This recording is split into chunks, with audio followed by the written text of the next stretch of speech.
Magandang umaga muli mga ka-update. Ayun po ay mag-update na naman tayo sa issue kay First Lady Liza Aranita Marcos. Welcome to Romis Update Channel. So yan, patuloy pa rin yung paniniwala ng anti-BBM na si First Lady ay nasa Los Angeles at nakakulong. Bagamat mayroon ng mga pailan-ilan na nagsasabi na nandito na si First Lady sa Pilipinas at pansamantala daw nakalaya dahil sa kanyang immunity, pero marami pa rin pong mga DDS na pinapaniwala yung sarili na nakakulong nga si First Lady. Magkakaiba na sila ngayon ng sinasabi. Ang ibang DDS sinasabi na hindi naman talaga nakakulong si First Lady sa LA, kundi nakaditin lang. At ngayon daw ay nakauwi na sa Pilipinas dahil nga sa kanyang immunity. Pero marami ring mga DDS talaga yung sinasabi na nasa LA si First Lady at nakakulong. Kaya sino ba talaga kuya? Sino ba talaga ate? Yung papaniwalaan namin sa inyo. Magkakaiba na kayo ng sinasabi. So ngayon tayo po ay magbibigay naman ng katunayan na nandito si First Lady at hindi lang pinagbibigyan yung kagustuhan ng mga DDS na mag-live siya. Kasi nga kung ang mga DDS ay may karapatan na maghiling na mag-live si First Lady para maniwala sila na nandito na. So si First Lady naman ay may karapatang hindi mag-live kasi nga buhay niya yon. Kaya dapat lang nating irespeto yung bawat karapatan. Irespeto natin yung karapatan ng mga DDS na mag-demand na mag-live si First Lady, at dapat irespeto rin ng mga DDS yung desisyon ni First Lady na hindi siya mag-live. Kung nagugulumihanan kayo patungkol sa kanya, pwede nyo naman siguro siyang sundan kapag mayroong mga event, kasi binabalita din na pupunta siya sa ganong event, bagamat hindi mismo sa kanyang page, kagaya ng nakaraan nung pumunta siya sa Love for All.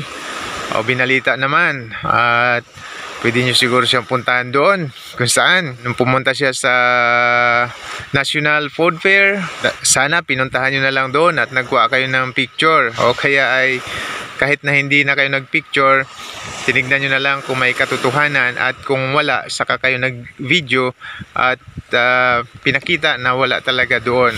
So ngayon, pakita naman natin yung picture. Actually na-upload na rin ito ni First Lady sa kanyang Facebook page na nandito siya, nandoon sa Suba Beach, Ilocos Norte, no? Kasama ni Pangulong BBM at ng kanyang dalawang anak. Nandoon sila at maaaring sabihin naman nga ng mga hindi naniniwala na yun ay edited. May nakikita tayo nagko-comment na yun daw ay matagal na picture.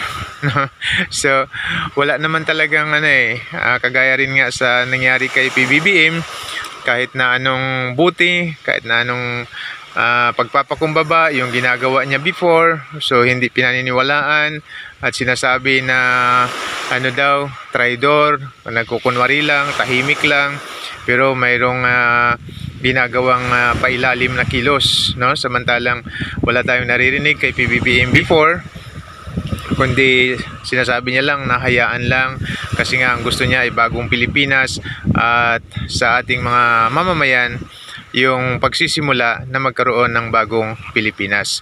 So nandyan, pakita natin yung picture na kasama si Pangulong Bongbong Marcos at yung kanyang dalawang anak na sila ay nagbanding doon sa Suba Beach, Ilocos Norte, no? So yan, yung picture na yan ay maliwanag na patunay na nandito si First Lady at kasama niya yung kanyang pamilya. O kayo na mga nagsasabi na wala dito si First Lady, nagsasabi na nandoon siya sa LA, so magbigay din kayo ng picture. Lumabas kayo ng picture o kaya ay video, kasi kami hinihingian nyo ng video. Nagbibigay na kami ng mga video, ayaw nyo pa rin maniwala. Nagbibigay na kami ng mga picture, ayaw nyo pa rin maniwala. How much more na maniniwala kami sa inyo na walang video, walang picture na ipinapakita, at sinasabi nyo lang na nandoon si First Lady sa LA nakakulong, no? So labas kayo ng ebidensya at maniniwala naman kami. So ulitin ko lang na kami ay hindi sarado yung pag-iisip. Kaya kung hindi nyo po nagustuhan yung video ito, mga DDS, pasensya na lang po, no?